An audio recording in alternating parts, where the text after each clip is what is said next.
ഓം ശ്രീ ഗുരുഭ്യോ നമ. സുഹൃതികളായ സജ്ജനങ്ങൾക്ക് വന്ദൻ.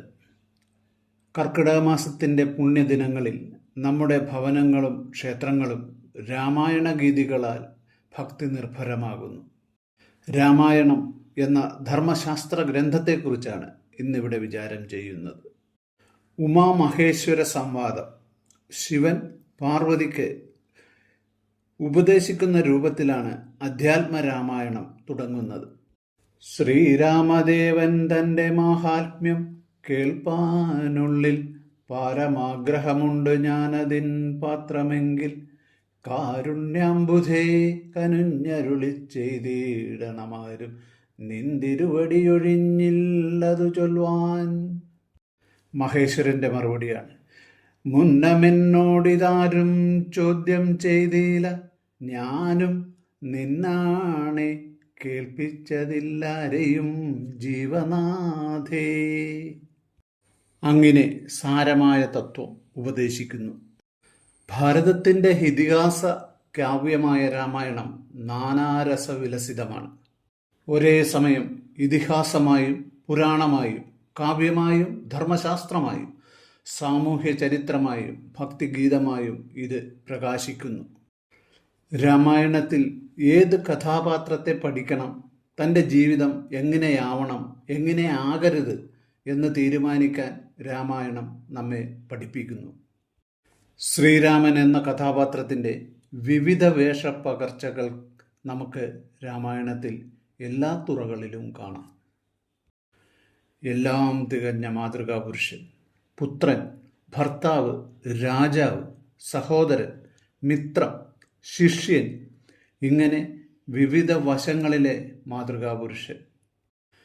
രാമായണവും മഹാഭാരതവും പോലുള്ള ഉത്തമങ്ങളായ ഇതിഹാസ ഗ്രന്ഥങ്ങളെ ഭാരതത്തിൻ്റെ വിലമതിയാനാവാത്ത നിധിയാക്കി മാനവ ജീവിതം ധന്യമാക്കാനുള്ള മാർഗദർശകങ്ങളാകണം.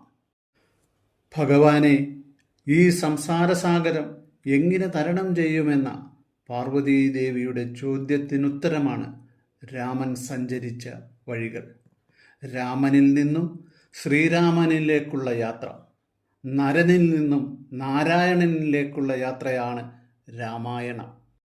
ഒരു ജന്മം മുഴുവൻ പാരായണം ചെയ്തുവെങ്കിലും തത്വം അറിഞ്ഞ് പാരായണം ചെയ്യുന്നില്ലെങ്കിൽ ഒരു പ്രയോജനവുമില്ല, വെറും ജലരേഖ മാത്രം. അതുകൊണ്ട് രാമായണം പാരായണം ചെയ്യണം, രാമായണം കേൾക്കണം, പഠിക്കണം, രാമായണം അനുഭവമാക്കണം. ദശരഥപുത്രനായ രാമൻ എങ്ങനെ ശ്രീരാമനായി നമ്മുടെ പൂജാമുറിയിൽ ഇടം പിടിച്ചു? രാമൻ ഒരു ദുഃഖവും അനുഭവിക്കാത്തവനല്ല. പുണർദം നക്ഷത്രം, ഉത്തമോത്തമ ജാതകം, ആ ജീവിതം ഒന്നും പഠിച്ചാൽ ദുഃഖം മാത്രമേ ഉള്ളൂ. അഭിഷേക വിഘ്നം മുതൽ എത്രയെത്ര ജീവിത ക്ലേശങ്ങളിലൂടെ കടന്നുപോയി. സ്വത്ത് തർക്കം, അഭിഷേക തടസ്സം, വനവാസം, രാമൻ്റെ അസാന്നിധ്യത്തിൽ പിതാവിൻ്റെ വേർപാട്, ഇതൊക്കെ ഒരു സാധാരണ മനുഷ്യൻ്റെ കുടുംബത്തിലും സംഭവിക്കുന്നതല്ലേ? അനുഭവങ്ങളല്ലേ? രാമൻ എങ്ങനെ ഇതെല്ലാം തരണം ചെയ്തു എന്ന അറിവാണ് നാമും രാമനും വ്യത്യസ്തരാകുന്നത്. 14 വയസ്സിൽ രാമൻ സത്യമറിഞ്ഞു. കാണുന്നതെല്ലാം ദുഃഖം, ഇവിടെ എന്തുണ്ട് സത്യമെന്ന് ചോദിച്ചു തുടങ്ങി. അങ്ങനെ കുലഗുരുവായ വസിഷ്ഠൻ രാമനെ സത്യം ഉപദേശിച്ചു. അതാണ് യോഗവാസിഷ്ഠമെന്ന ജ്ഞാനോപദേശം. വാൽമീകി രാമായണം 24,000 ശ്ലോകങ്ങളും 7 കാണ്ഡങ്ങളും 500 സർഗങ്ങളുമായി രചിച്ചപ്പോൾ യോഗവാസിഷ്ഠം 32,000 ശ്ലോകങ്ങളിലായി 650 സർഗങ്ങളിലായി വസിഷ്ഠൻ രാമനെ ജ്ഞാനോപദേശം നൽകുന്നു. പുരാണ ഇതിഹാസങ്ങളിലൂടെ മഹത്തുക്കളായ ഋഷീശ്വരന്മാർ നമുക്ക് കാട്ടിത്തരുന്നത് പ്രതിസന്ധികളെ എങ്ങനെ തരണം ചെയ്ത് മനുഷ്യകുലത്തിന് സന്തോഷപൂർണമായ ജീവിതം കെട്ടിപ്പടുക്കാം എന്നാണ്. ഭാരതീയ സംസ്കാരത്തിൻ്റെ ആത്മാവാണ് രാമായണം. കേവലം ഒരു ഇതിഹാസ കാവ്യം മാത്രമല്ല രാമായണം. നമ്മൾ ഓരോരുത്തരും നമ്മുടെ കുഞ്ഞുമക്കൾക്ക് പകർന്നു കൊടുക്കേണ്ട, ചൊല്ലിക്കൊടുക്കേണ്ട, പറഞ്ഞ് മനസ്സിലാക്കി കൊടുക്കേണ്ട ഗുണപാഠങ്ങൾ നിറഞ്ഞ വഴികാട്ടിയാണ് രാമായണം. ബാലികാ ബാലന്മാർ അറിഞ്ഞിരിക്കേണ്ട, നല്ലത് പറയുവാനും നല്ലത് ചെയ്യുവാനും നല്ല മക്കളായി വളരുവാനും ഇളം മനസ്സുകളെ തെളിയിക്കുന്ന വെളിച്ചമാണ് രാമായണം. ബാല്യകൗമാരങ്ങളിൽ അനുസരണയും സ്നേഹവും വിനയവും നല്ല ഭാഷണവും ഭയഭക്തി ബഹുമാനം ആചാരാനുഷ്ഠാനങ്ങൾ ഇന്നത്തെ യുവത്വം പാലിക്കേണ്ട വിധം രാമായണത്തിൻ്റെ പ്രോജ്വലമായ വരികളിൽ വർണ്ണിക്കുന്നു. 13 14 വയസ്സായ നമ്മുടെ പിഞ്ചുമക്കൾ തിരിച്ചറിവെത്തും മുൻപേ സ്വയം ആത്മഹത്യയുടെ വഴിയിലേക്കും ലഹരി വസ്തുക്കളിലേക്കും പതിച്ചു പോകുമ്പോൾ മനോബലമില്ലാത്ത നമ്മുടെ പിഞ്ചോമനകൾക്ക് മനഃശക്തിയും വീണ്ടു വിചാരമുള്ളവരാക്കുവാനും ആപത്തിൽ പതിക്കാതെ സന്മാർഗബോധവാന്മാരാക്കുവാനും രാമായണത്തിലെ വാക്കുകൾ ശക്തി പകരും എന്ന് നിസ്തർക്കം മനസ്സിലാക്കാം. വിശ്വസാഹിത്യങ്ങൾക്ക് മുകളിൽ എന്നും പ്രകാശിക്കുന്ന ഭാരതീയ സംസ്കാരത്തിൻ്റെ മരതക ശോഭയാണ് രാമായണ കാവ്യം. സത്യം, ധർമ്മം, ദയ, ശാന്തി, മോക്ഷം, സനാതന ധർമ്മനിഷ്ഠയിൽ ഭാരതത്തെ പ്രജ്വലിപ്പിക്കുന്ന ഋഷിമാരുടെ ഭൂമിയിൽ നിന്നുയർന്ന വേദതത്വങ്ങളെ ഭൂലോക നിവാസികൾക്ക് അറിയുവാനും ജീവിതക്രമമാക്കുവാനും വേണ്ടി നമുക്ക് പാഠമാകുവാൻ കാവ്യരൂപേണ നമുക്ക് മുന്നിൽ തുറന്നു തന്ന കാരുണ്യമാണ് രാമായണം. മരവും നദിയും പുഴയും പർവ്വതങ്ങളും ഇതിലെ കഥാപാത്രങ്ങളാണ്.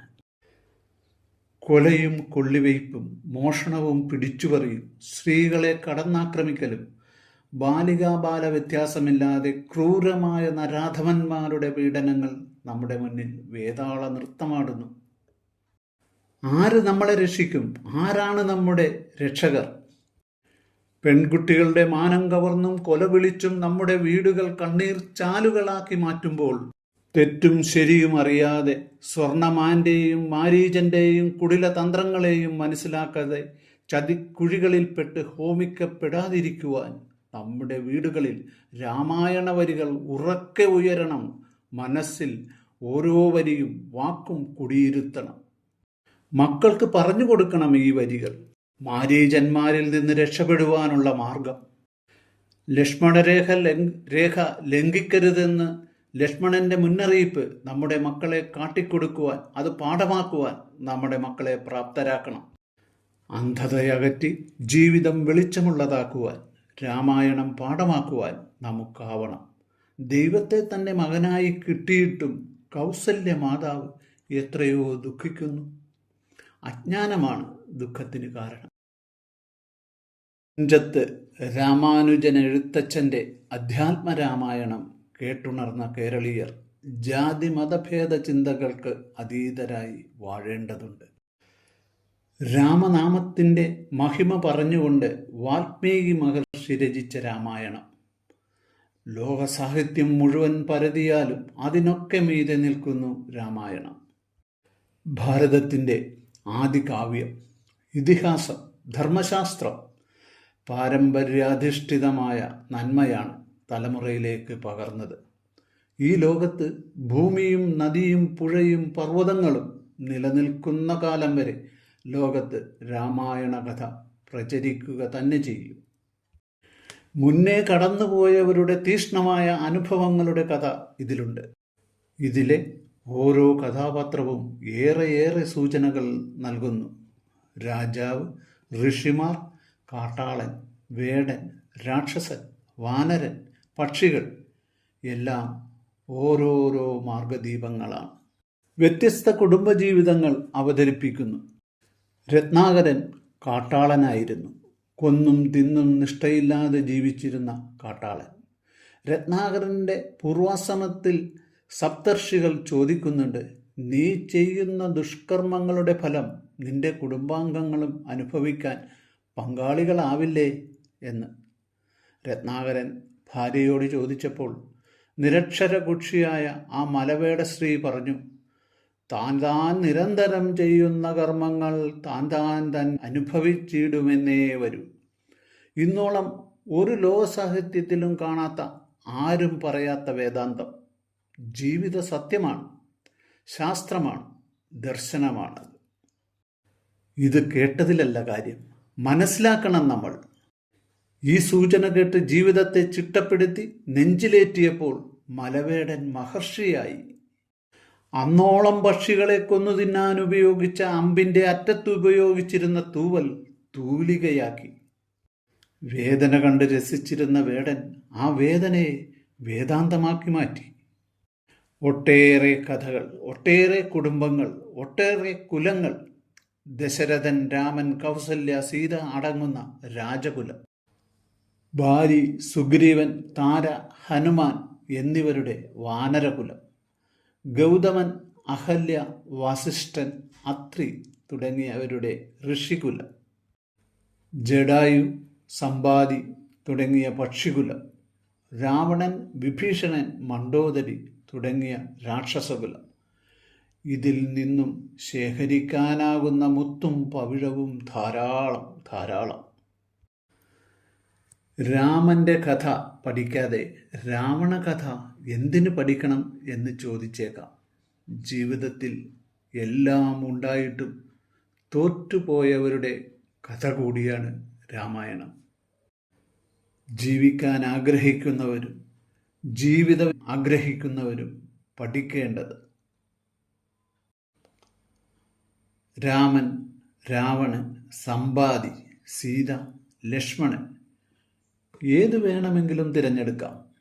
ഈ തിരഞ്ഞെടുപ്പിൻ്റെ സാധ്യത ഇന്ന് നമ്മുടെ കുഞ്ഞു മക്കൾക്കില്ല. നേരായ ചിന്തകളിലൂടെ ജീവിക്കണം. നല്ല തിരഞ്ഞെടുപ്പുകൾ നടത്താൻ കഴിവ് വേണം. ജീവിതത്തിൻ്റെ നന്മമരങ്ങളായ